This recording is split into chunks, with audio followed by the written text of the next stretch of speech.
So I'm here at the Sheep Show with Phil Benson, and Philip is Zamberlan USA. Philip is Zamberlan USA. Yeah. That's how I'm known. And I've been working with Philip now for a while. The whole boot thing has been a real, if you're a mountain hunter, boots are so important. And today I get to hang out in Philip's booth, and we're just gonna kind of, there's a few questions apparently that have come in, and we're just gonna talk. The Sheep Show 2023, and it's been great so far. So Philip, thanks for having me. Thank you for coming. And yeah, this is it's a pleasure to be here with you in Reno at the Sheep Show, and let's get into it. Yeah, let's do it. Thanks for coming here, Greg. And for those in our audience and the Zamberlan audience who may not be familiar with you, Greg McHale, maybe give us a little bit of an introduction real quick as we get started about who you are, how long you've been hunting, what types of hunt do you like to do, and what is Greg McHale all about? Right. What is your essence? Where do we start? But yeah, so I live in the Yukon, and I do most of my hunting all backcountry, obviously. My real passion is for sheep, hence the Sheep Show. This is where I love to be. This is my crowd. Mountain hunting, backpack, remote, all self-supported. No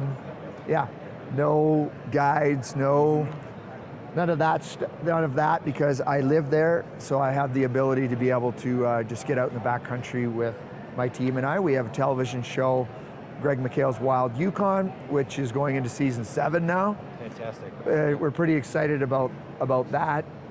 We have some great partners along with yourself. So yeah, that's kind of in a nutshell where we live and hunt in the Yukon, and just try to push it physically as hard as we can as a team, and really get back a little bit further than most. That's what we love to do. That's great. So how did you get started sheep hunting? I think, where did that come from? Who got you into it? And how has that evolved over time? Yeah, getting into sheep hunting I grew up in Ontario, so it's about as far removed from sheep country as you could possibly be in our country. Sure. So after university, my wife, now girlfriend at the time, we kind of packed up her little car, because I didn't have one, and we moved out to the Yukon for wild places and in search of adventure, really. I was a hunter back home, and one of the first jobs that I looked for was in the hunting industry. It didn't come easily. I think I applied to every outfitter in the Yukon and was turned down. But I kept up the persistence, because nobody at that time was going to take a chance on a guy that knew nothing about mountain hunting. Yeah. Come from flatland country, but I did end up getting a job with Arctic Red River, who in Northwest Territories, who is, they're so well known for their sheep hunting and just the wild country that they have up there in the Mackenzie Mountains. The first outfitter that took a chance on me was Kelly Hogan, so I try to give him a shout out because he started it all. Took a chance on a skinny kid coming into the country, and I told him I knew, and that was great for me because I knew nothing about horses, but Arctic Red River was all backpack hunting. Oh, yeah. So I said, I can carry a pack, and not really knowing what the mountain environment, but coming from an athletic background, and knew that I was just gonna not quit, right, and do as good a job as I could possibly do. So that's where it all started. It started kind of at the sharp end, getting to be a packer for the most part, American hunters that came in to fulfill their life's dreams of a Dall sheep hunt. Yeah. And that's where I started to learn how to hunt. I had some great mentors along the way, some of the best sheep hunters out there. There's kind of guys like Alex Van Bibber, who's just like an old time Yukon outfitter, and it's an honor, like he's passed away now, but an honor to be able to have spent time in a camp with a guy like that. Al Clausen, That's great. another Yukon, longtime Yukoner, and he still guides. Just these great guys were mentors, and that's kind of how I got into it. What a great place to start. I mean, to be who you are today, and you look back at that history and that first start in the hunting industry, I mean, it explains a lot about you today. I mean, it really does. Well, what I relate it back to, if you're surrounded by the best, you can only be elevated. That's it started off, a kind of a mindset of those guys that, are so successful in the hunting industry, so successful in the guiding world. It's so to be taught by them is it's absolutely an honor, and I tried to take away as much as I could at that young age, and take it to where I could.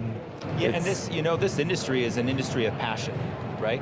And when you have that circumstance where you look at hunting and how many people how many hunters are so passionate about it, and it becomes their lives. And you think about them wanting to be a part of this industry, and that really creates a lot of barriers. So if you want to work in this industry, I mean, you have to fight for it. You have to really want it. Yeah, it's sheep hunting is once somebody does it, I don't know anybody that's done it once and says, oh, I don't ever want to do that again. Like, no matter how hard it was, because that's the thing about mountain hunting and sheep hunting, is it's about pushing yourself, and kind of in a lot of ways people find out who they are. Yes. To whether it's good or it's bad. Yes. But generally speaking, you walk away from a sheep hunt, successful or not, and you go, okay, that was different. Yes. And as a backpack bow hunter myself, I mean, I remember I've been a hunter my whole life, but I didn't start backcountry bow hunting until a few years ago. And you go through that first trip, and it absolutely breaks you, right? And you step away from it. You have to step away for a few days, and you're like, man, I got to get back. I got to do it again. I got to get better. Here's all the things I need to improve at. Here's what I need to learn.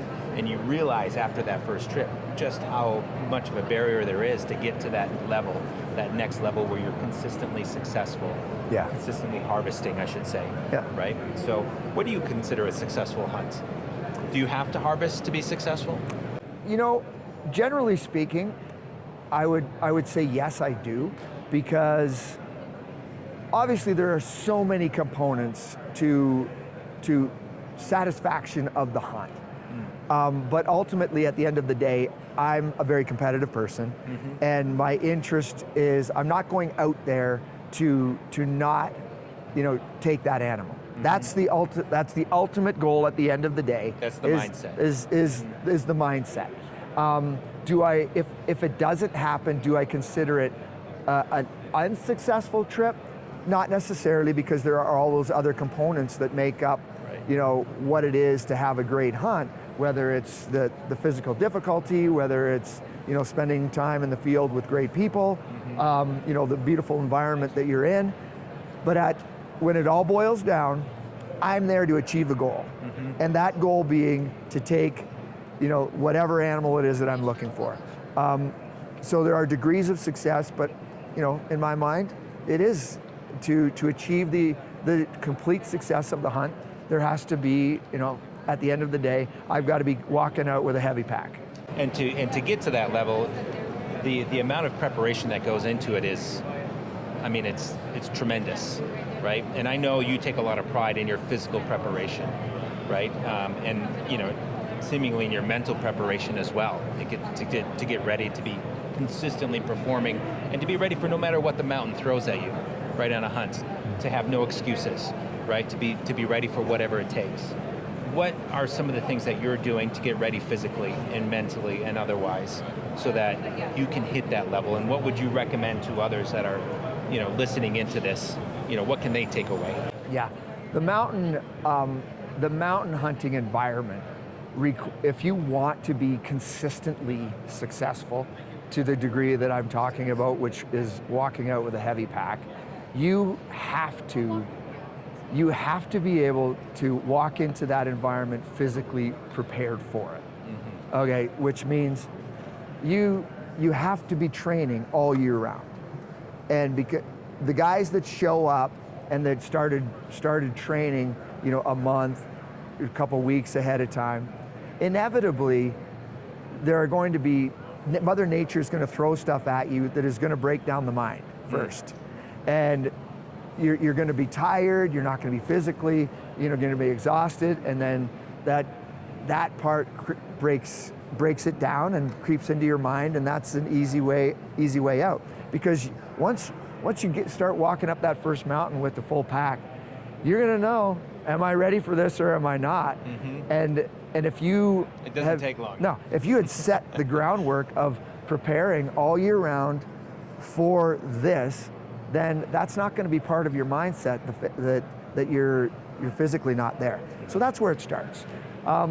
Like mindset for me, I've always been about pushing my physical body in the most adverse conditions, and that's I had a professional adventure racing career, and that's the ultimate proving ground for whether you can handle the mental toughness of the natural environment. So you adventure racing. Tell us a little bit about that. What did that entail? What were you doing? Yeah, so adventure racing is a team sport of 4 people, and the kind of style that we raced was called expedition style, which is like 400 to 1,000 kilometer races, generally speaking. Nice. Okay. So multiple days. Right. You start and what you have to do is you have to navigate map and compass across terrain that generally we're all over the world, so I've never been there before. So you have to be able to read a map and use a compass to navigate, the bush in places that you've probably, I live in the Yukon, so if I'm doing it in the desert environment or the jungle environment or whatever, you're out of your element. Right. So that in and of itself is, and then you go in there as a team, and then you're racing nonstop for multiple days, with the exception of, an hour and a half sleep every 24 hours. Wow. And that sleep is usually, you grab your garbage bag and it's, in the bush. You throw your garbage bag over top of you for a little bit of warmth, and and that's what you've got. You sleep for an hour and a half, you get up and you continue. So amazing. it breaks the body down, and as much as anything, it's a mental game. So that's where I really honed my mental skills of being able to deal with anything out in the hunting environment. So very interesting.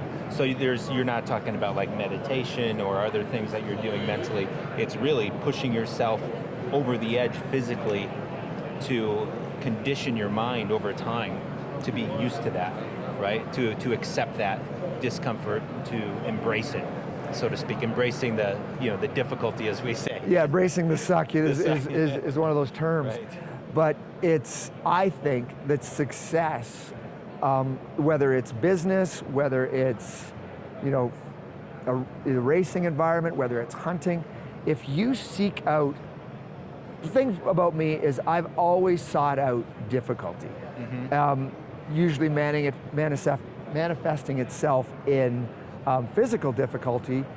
But if you seek it out, because the world we live in right now is nothing but like pleasure seeking, right, and let's make everything easier. Right. The superpower is when you choose to make things difficult for yourself, to find out who you are. And I don't believe that that's necessarily found in working out for an hour in the gym. Right. You take that into the natural environment where you can't control anything. Right. Like, you go to the gym and you can control the temperature, you can put the nice fan on yourself, you can control all these things to build. The weight, the sets, whatever it is. But you get out into the nature, and all that still helps you, right? It still helps you prepare to get you ready physically, but yeah, I'm not discounting that. Obviously, I spend a lot of time in the gym, but where the mental preparation side really comes is putting yourself in the difficult situations within the environment that you're going to be, that you want to achieve the goal in. So for me, that reminds me of a book by Ryan Holiday called "The Obstacle Is the Way."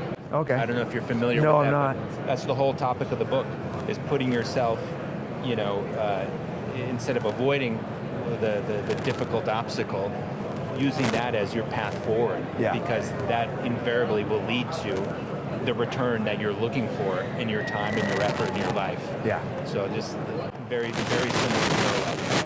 Yeah, when you seek difficult situations for yourself, it's only going to provide something that you can't get otherwise. Or don't avoid them, right? Yeah. Right? Yeah. But not even don't avoid them. You must look for them. Very good. Like actively put yourself in these situations. Like go for a run when it's raining. Yeah. Like because when you're sitting out on the side of the mountain and it starts raining, and if you haven't built that mental domination, then that's where the creep comes in. I'm wet. Yes. Oh, it's cold. You want the mindset that no matter what's going on around you, you're calm, you're there. Operations have made you ready for that moment. Yeah. And your plan is going forward as planned. You're not changing, right? Yeah. You're still there. You're not saying, okay, well, it's raining, I got to bolt. No, I made the decision, I made the dedication to this hunt. No excuses. This is how I'm going to be successful this time. Maybe on my next hunt, it'll be a little different. This time, this is what I've got, and I've got to get through it. Exactly. Very good. Running is a big part of your preparation.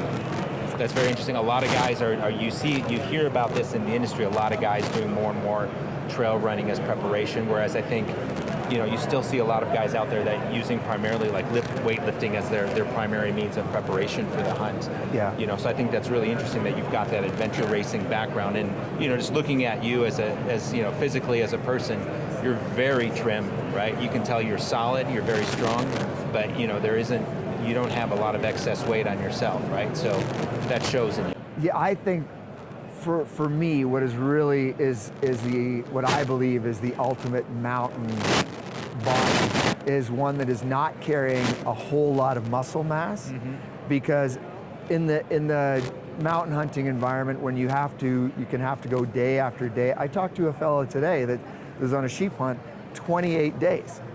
Wow. And he's had to, you got to move that body through the mountains, up and down, and it's the caloric requirements of that. The caloric expenditure in the mountains is so high already. Yeah. And then, so for me, it's like the endurance factor is the most important factor.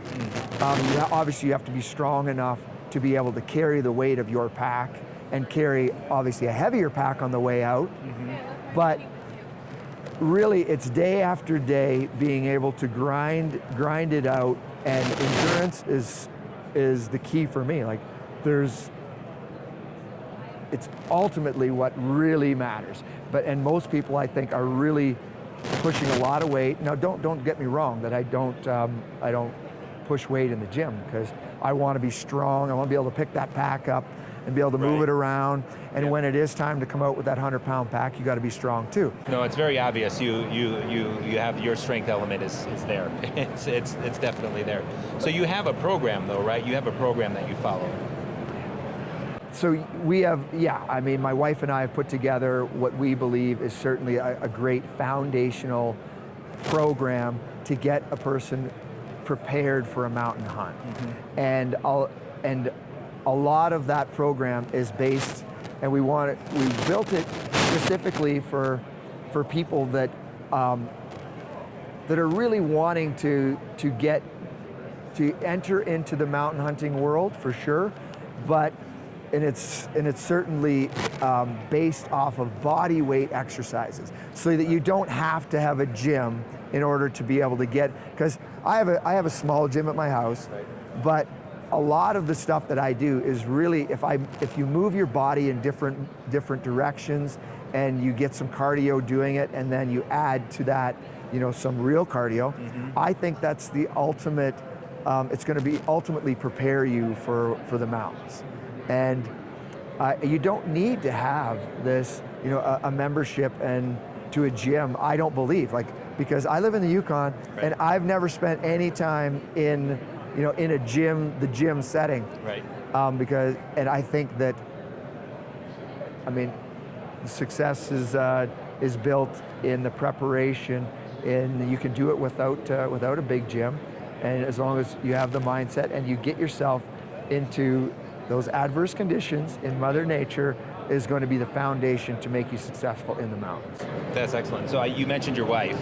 Yeah. And I'm also, we were talking the other day and you had mentioned bringing your son up as well and getting him into mountain hunting.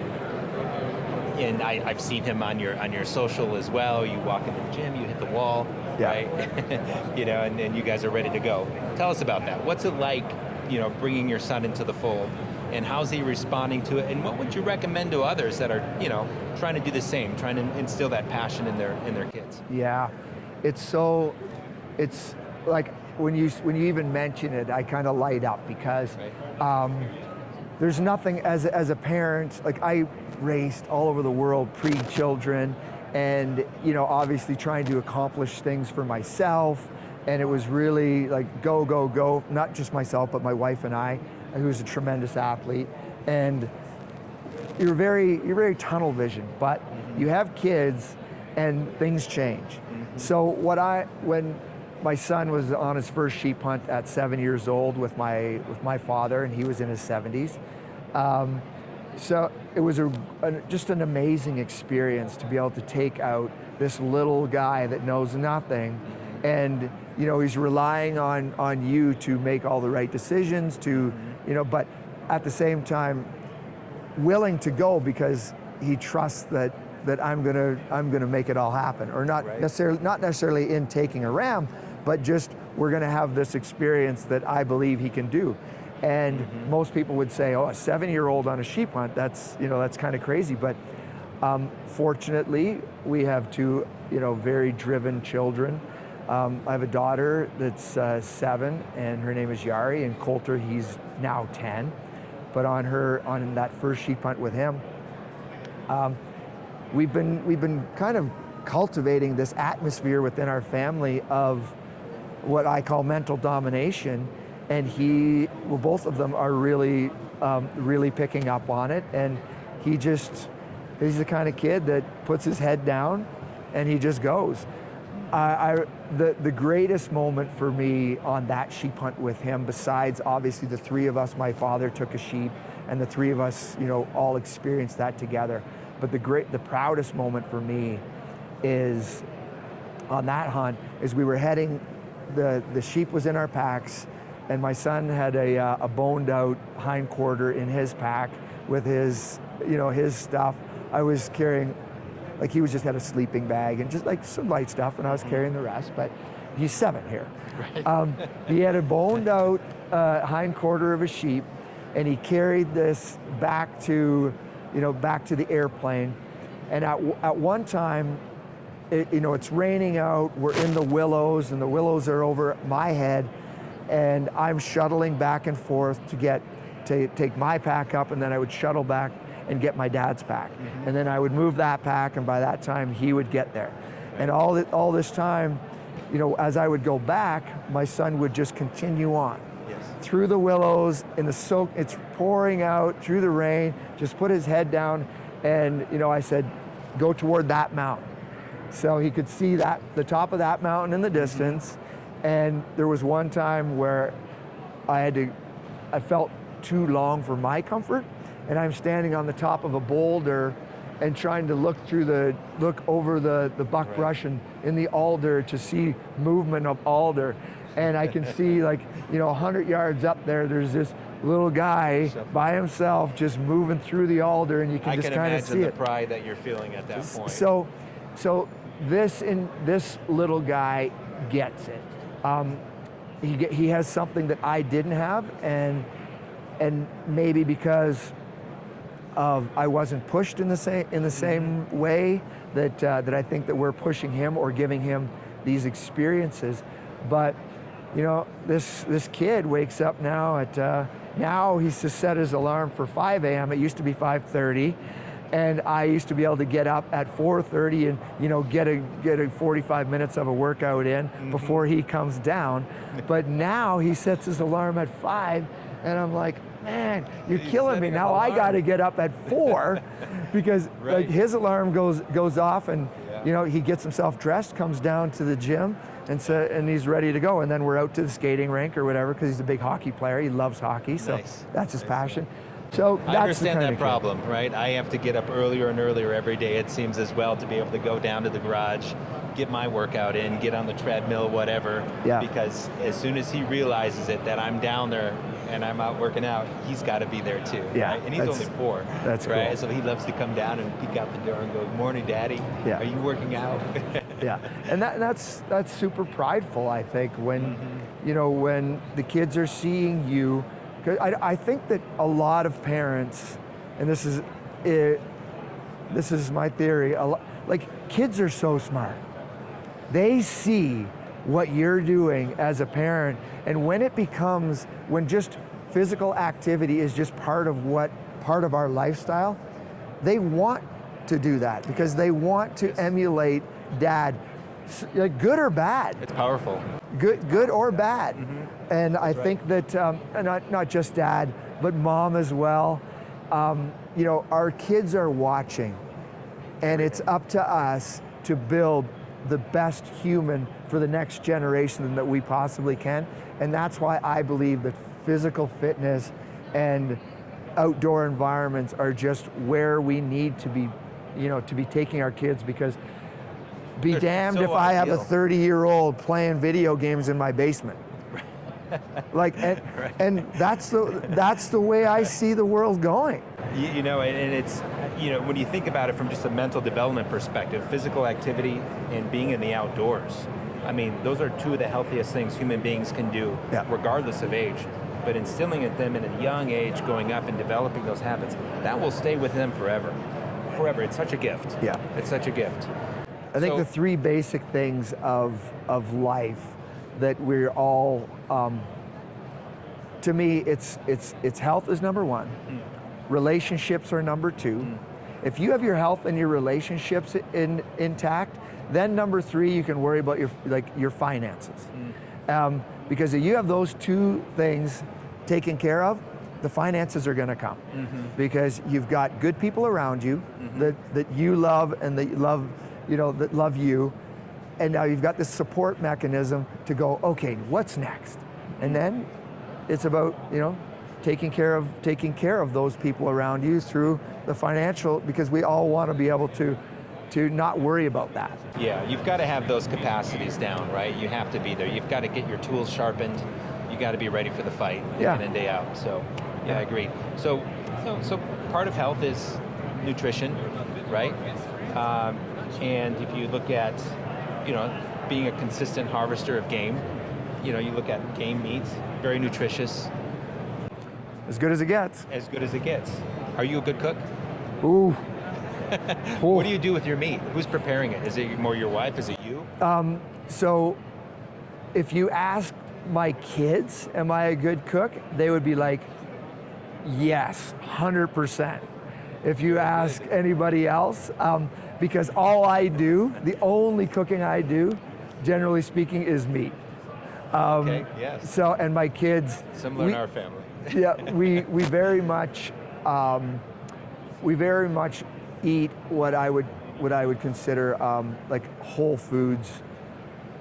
You know, if you can't if your great grandmother doesn't recognize what it is, it probably doesn't hit our house. So my wife is a great cook, but she doesn't. She leaves the meat department to me. So I mean, she'll ground meat and whatever, put it into whatever she's making. But yeah, when it comes to like steaks and stuff, right. I'm the go-to in the house, and we surprisingly or not, we don't eat. I wouldn't say that meat is it is definitely not the number 1 component of our meals. Right. We know where our bodies are at, and my body requires about, you know, that maybe 10 to 15% what I would consider you know, the meat requirement, and everything else is just kind of whole foods, and you know, a lot of plant-based, and it's just natural foods. And that's, you know, that's the ultimate, I think, diet that you can have, because you can buy so much, you know, shit out there that you don't even know what it is, right? But if you go to the grocery store and you can recognize it, then eat it. Right? You can name it. If you can name it, and it's grown, or if it's grown, or you took it out of the mountains yourself. Right. And my favorite would be bison. Oh. Yeah. How do you prepare it? Every way, really. Like we have bison chilies and stews, like ground meat. Obviously, the great cuts go into steaks, and then and that's where the kids just start to. As soon as I'm cooking steaks, it's like the eyes light up, and it's funny because it is such a natural thing, like to want to eat. And this is where I really realize it, because we've gone through these cycles, trying different foods, and really what, a very much a plant-based diet. We've kind of went through a phase of that, but I shouldn't say it's not a phase. It's more trying to figure things out as to good. How are you, buddy? Trying to figure things out, what works best with the body. Right. But when you taste bison that has been with the proper sauces or like the proper rubs, and like what I call proper, like tasty, and like the kids just literally, like something primal comes out. It's like, I want this. Yes. And so it's now we really get, our family really gets where we are with the whole meat and the whole foods thing, and how our bodies perform best at it. And I think that comes with a lot of trial and error, and but not so much error if you're not eating processed foods. Like it's more just trial and what your body adapts to, and how your body performs best, and with what foods they do that with. And we know for our family. Yeah, it's incredible to see the kids, because I experience the same thing with my son when I grill steak for him. He gets so excited, and he runs in the house. He's like, Mommy, we're eating steak tonight. Like it's primal. It is literally primal. It's in our DNA. Yeah, it probably helps that that was the very first solid food that he ever ate. A steak. Nice. Nice. Yeah, but I totally get it. So, all right, so this is good. This gives us a really nice, holistic approach to who Greg McHale is. Let's talk a little bit more about your preparation, for the hunt, specifically around gear, and obviously you're working with Zamberlan, a boot company. We can talk about your favorite boot here in a little bit, but what other gear are you kind of geeking out about, and what's important to you in your preparations? Yeah. Geeking out about, so I'm not one of those guys that really geeks out about gear, because at the end of the day, ultimately, if your body is ready and your mental preparation is there, it really wouldn't matter. You're going to achieve the goal. But at the same time, good gear is so important, and it certainly makes things easier, and allows you to go longer and further before that mental preparation ever would break down, right? So you start to combine these two, of mental dominance and amazing gear, and now you've got a recipe that just, there are no limits.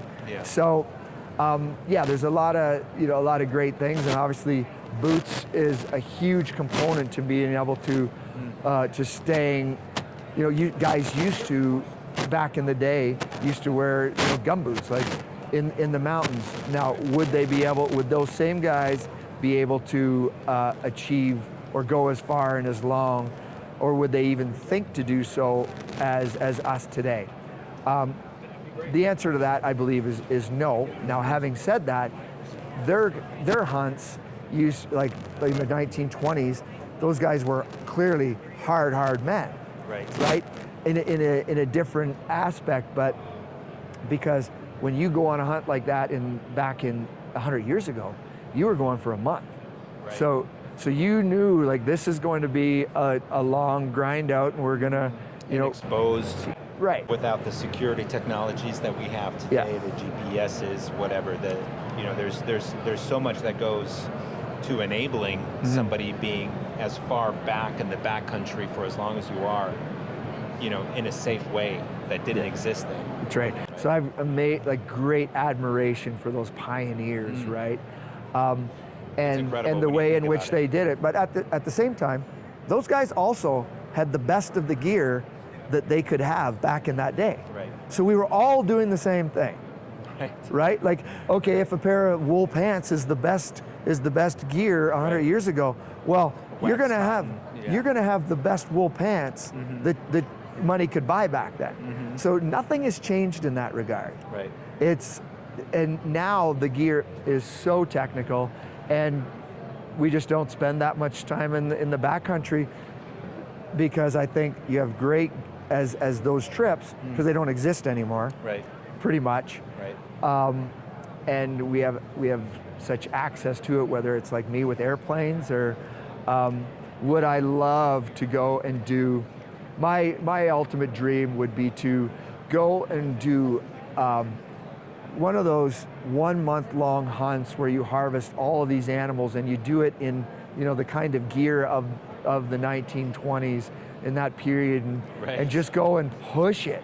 And you could still wear a Zamberlan boot if it was gear from the 20s. Exactly, and there are not many companies out there that can.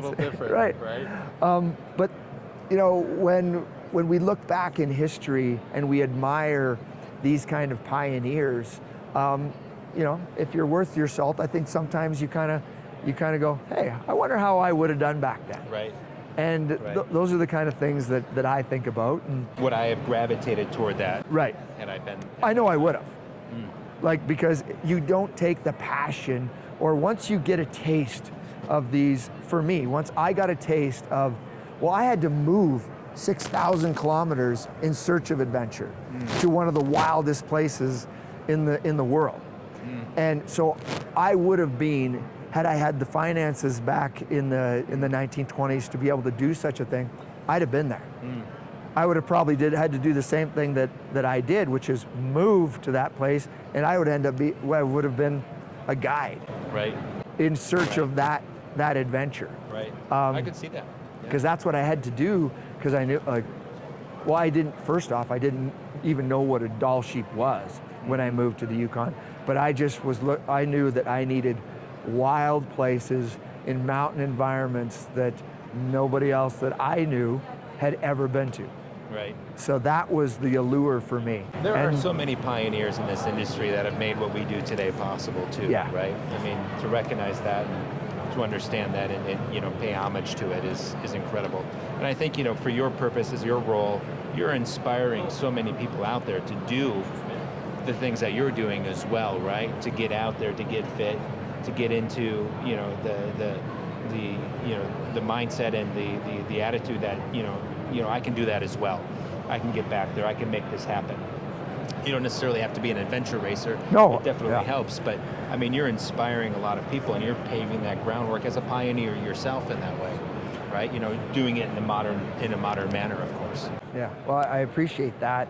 But because I like to your point is, you don't have to run the Yukon Arctic Ultra like a 700 or 430 mile race in the middle of the winter to just move you don't have to do that to experience and to want to be better, right? Because I mean, and to go out into the backcountry and experience these amazing vistas, and you don't have to be that, but you do have to put yourself out of what in modern times is the comfort zone.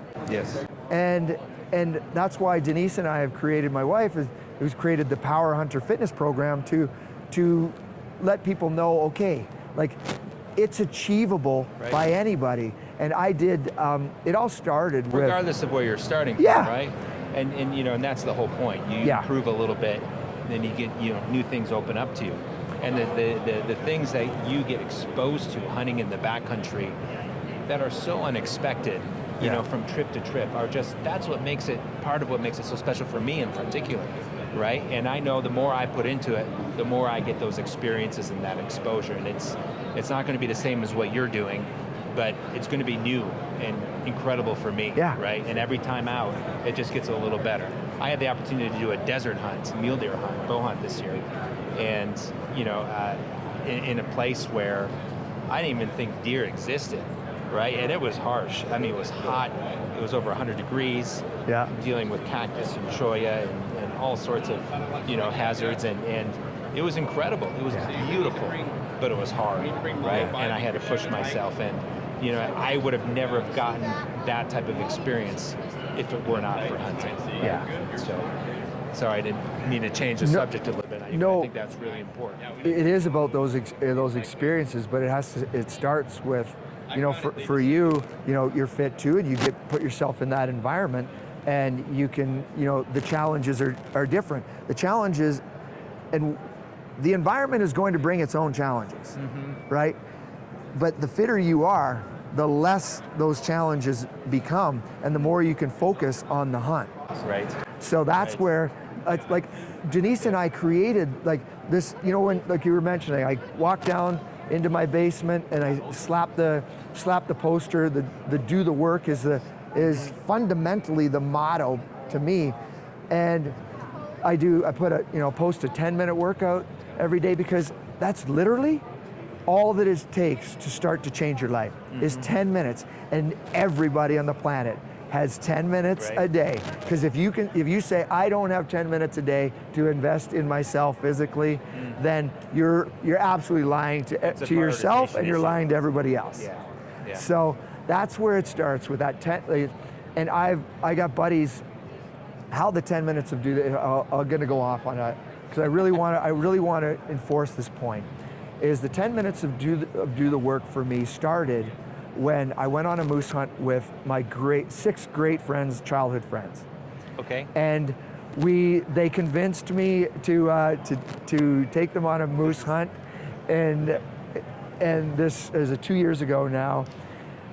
And we went on this moose hunt, and it was a great time. We ended up taking this moose about 600 yards up the mountain behind camp. And it was amazing, because everybody got to the moose, and we're talking a variety of guys. Think of your 6 best buddies, and they're going to be all shapes and sizes. Right. And they are. And I grew up and I grew up in an athletic world. So these are 6 guys that I played hockey with, right? And now they're all shapes and sizes, right? And me being the skinniest of everybody. So now we're packing this moose off the mountain, and we all got back to camp, and it was like, to me, it was like the light bulb went off. It's like, this is a snapshot of physicality out there. Right. So it was a great time. I got home and I was thinking, come on, how can I help my buddies? Right. Because everybody's approaching 50 years old, and honestly, some of them were in trouble. Right. And I said, how do we start that? What do we need to do? And I talked to Denise, and we said, everybody's got 10 minutes. So I got on a group chat I said, listen guys, why don't we all as a community help each other, keep each other accountable? There's 7 of us, we're all gonna make a 10-minute workout every day, body weight workout, that we don't have to have any gear, and let's start there. We're now a year and a quarter later. The whole team is continuing, changing guys' lives. Like everyone, like more energy. Everybody's like the relationships are better. They're happier. You can just see, and this is 10 minutes a day. And some of the guys just do 10 minutes. Right. But I mean, the physical effects of 10 minutes, and they all did the program, the Power Hunter program as well. And now they're not just, but they're eating. Some of them, maybe they're only doing 10 minutes. Some of them are doing more. It's so rewarding to me to see the most unhealthy guy of them all. He posted, not only are we going to do 10 minutes, he's challenging guys to do more. Right. So it's a testament to where it starts, and that's what I mean. 10 minutes is all it takes. Start there, just start. Yes. And then, if you want to do more, and it's about backcountry hunting, it's about being, strong in the field, that's why we created the Power Hunter Fitness Program. I think that also says a lot about your buddies, right? I mean, when I hear that story, I think about, like the guys I've hunted with, right? And I think about, what makes a good hunting partner. And I've had the fortune of always going out with guys that I think are more physically fit, more mentally fit than I am, that are always challenging me, right? I'm always kind of I always feel like anyway that I'm like the dead weight, even though I know I'm not, right? Yeah. So it's, but it makes me think about that. And when you're in the backcountry with somebody, having this experience, right? And it's it can be a dangerous experience, right? It can be, you can get yourself in situations that are gnarly, and difficult, and where some guys, if they're not mentally strong, could fall apart, right? So that's what I think of when I hear that, and I'm curious from your perspective, what makes a good hunting partner? What do you look for? Do you hunt with other guys that you haven't hunted with before or aren't really familiar with? And then how does that?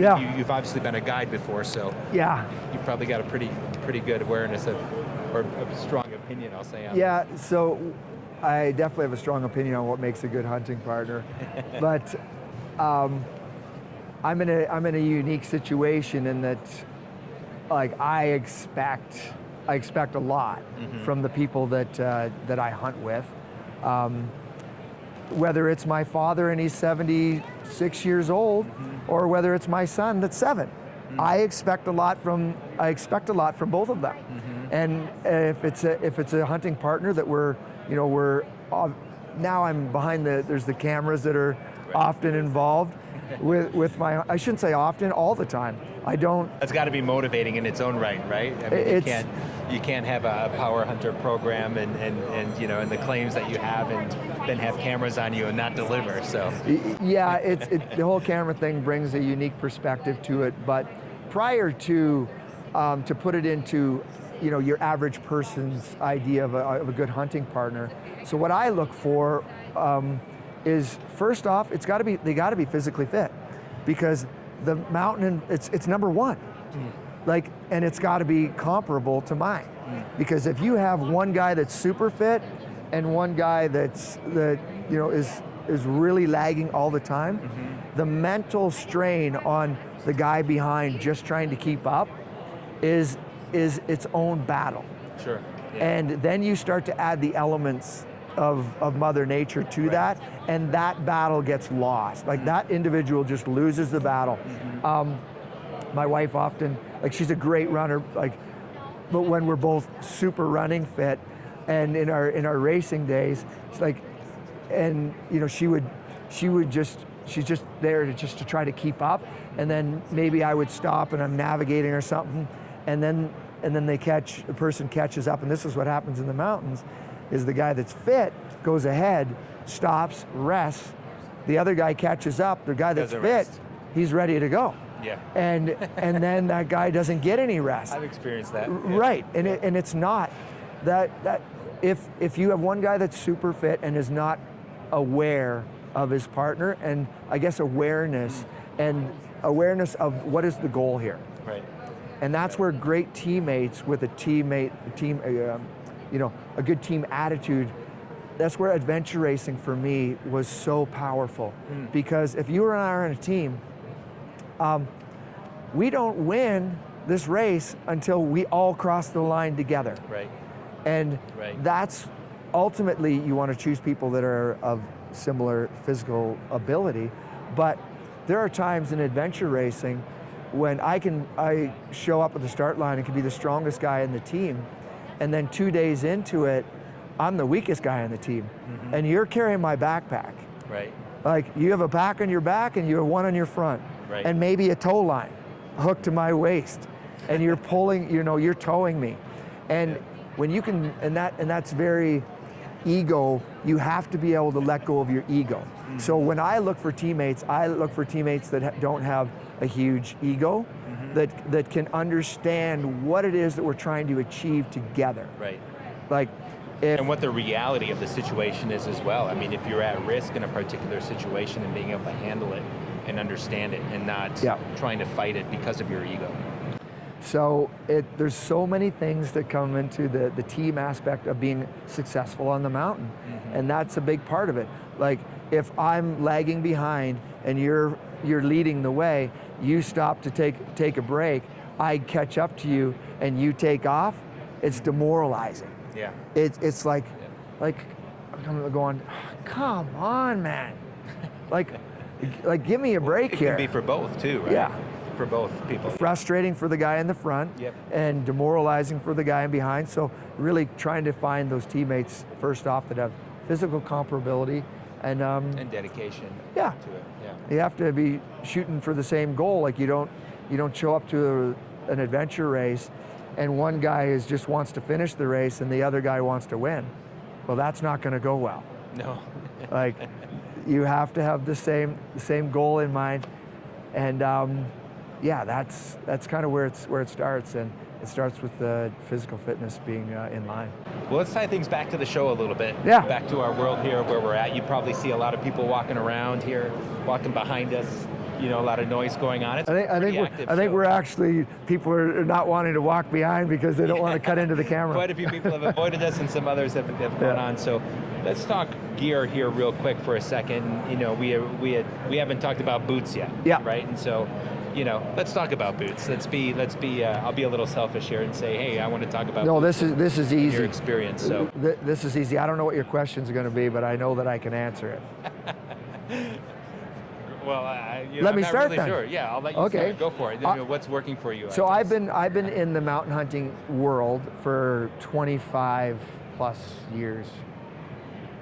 Yeah, and I've tried and used like some great boots, and I've tried and used some boots that are like catastrophic, could almost be catastrophic on most hunts. But it's been a lot of years and trying a lot of different boots, certainly since I've come into the hunting television scene. And it was when we first met, I approached the booth like this. I think it was at the SHOT Show. Yes.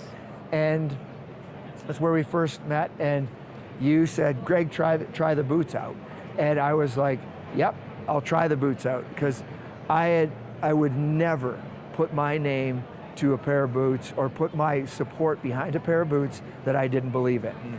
And I've run a lot of boots that I didn't support, could never get behind. Right. And it was this boot, your company, was so refreshing to me. When I put them on and I used them in some of the most difficult hunts out there, with zero issues. And you have a number, and not just one pair of boots. And I've put some boots to the test, and this is where the testament to you is any places where I felt that they could have been improved, you guys have acted on it immediately and said, we're going to make changes. Right. And that's where I know that I'm with the right partnership, and because. Yeah, so I'm going to get back. I want to get back to. Right? No product is perfect. Right, and you have to have the mindset as well. I think we're in our 94th year this year, right? And we're still family owned. It's a niche, market that we serve, right? And the attitude of the brand is, no corners cut, right? It's the family name on the product, and they want to make the best product they can. Yeah. And if it's not working, and this is a tribute to Marco Zamberlan more than anything, right? In the Zamberlan family. This is what he does. I'll have conversations with him on the phone, like, hey, we had a customer come back with this issue on the toe box or something like that, and blah, blah, blah. And, then a couple weeks later, I'll fly over to Italy before our meetings, and he'll come up to me and be like, here's the new boot. How do you like it? How does it, let's do some testing. Who can test it for us? Let's make sure it's right. right? And it happens that fast, Wow. right? It's that quick. And and when you've got your CEO as your chief boot maker, right? Yeah. And Marco Zamberlan's really making quite a name for himself. I mean, he's come so far in his time as CEO of the company, but it's that mindset, it's that attitude of, we're going to do the best thing, we're going to do the right thing all the time, right?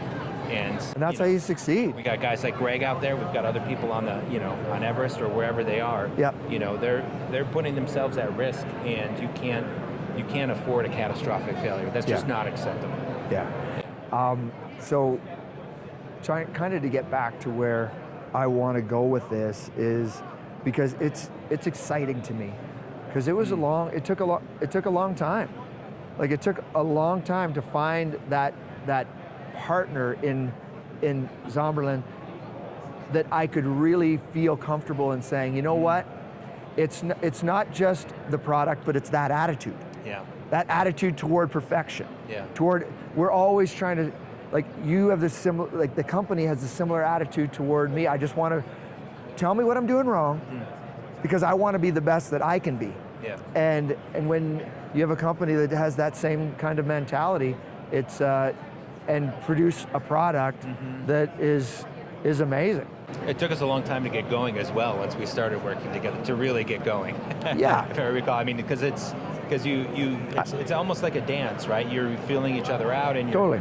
I wanted you to be comfortable with the product, and we wanted to be comfortable with you, and so on, and get that right fit. So and things have evolved very nicely. So we're super excited to be working with you, and what you represent, and everything we talked about today. Really, it's just, that. I mean, it's such a great fit with us. So if you had to choose one boot from Zamberlan to use on the mountain, what would it be? Yeah, the ultimate, and I grabbed it off the shelf. Like, the ultimate boot for me is your mountain trek. I can't find a fault in this boot, and we put it to the test on 3 goat hunts and a sheep hunt this year, and I've had, like, I can't even, I can't go into all of the problems that I've had with other boots, but this one, and with other brands, but this boot here, if in the mountain environment, it to me is the top of the food chain. From the sole and the style of, like, the amount of grip that this sole has. We got to wrap this up, apparently, and unfortunately, but at the end, because this is where I get excited talking about this here boot in particular. I highly recommend, if you're looking for a boot for mountain hunting that will cover every different aspect of mountain hunting, whether it's wet, whether it's dry, whether it's steep, whether it's shale, rocky, whatever, this thing performed. And man, I'm loving the fact, and it goes back, I'm sure glad I'm not wearing a pair of, like, slippers like they were using back in the 1920s, and I have this because literally this is a piece of equipment. This is a piece of equipment that can keep you in the mountains to finish the hunt.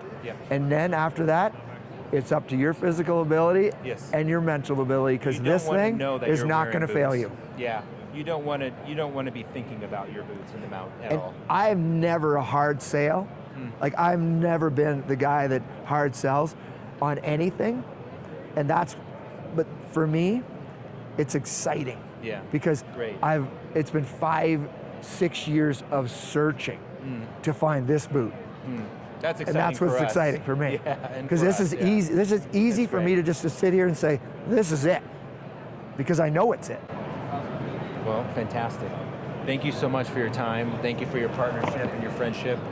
Really appreciate it. I appreciate it too. And the great Greg McHale, folks. Yeah. Thanks, Phil.